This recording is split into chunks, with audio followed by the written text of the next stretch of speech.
Syederalun puluhan anak-anak dan remaja melakukan aksi demonstrasi sebagai bentuk solidaritas untuk Palestina di Bundaran Simpang 5 Banda Aceh pada Kamis 2 November 2023 sore. Mereka mengibarkan bendera Palestina dan sejumlah brosur mengecam tindakan yang dilakukan Zionis Israel. Dalam aksi itu mereka mengutuk aksi represif yang dilakukan Zionis Israel dalam membombardir Gaza, Palestina.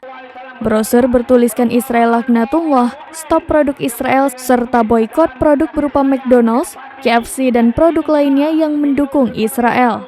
Ketua Bidang Dakwah Persatuan Islam Aceh, Dr. Yusran Hadi LCMA melakukan orasi mengatakan sudah ribuan masyarakat Palestina bahkan anak-anak kehilangan nyawa akibat aksi keji yang dilakukan Israel. Gedung-gedung tinggi, rumah sakit bahkan tempat kamp pengungsian tak luput dari serangan Israel. Sebagai sesama muslim, kita harus mengecam aksi ini dan mengutuk Zionis Israel. Karena itu pula pihaknya mendesak seluruh unsur stakeholder di Aceh untuk menyerukan kemerdekaan Palestina.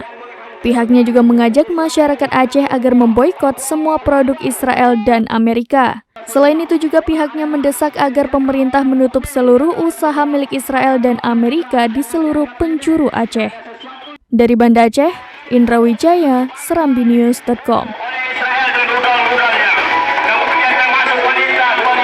Download Tribun X sekarang, menghadirkan lokal menjadi Indonesia.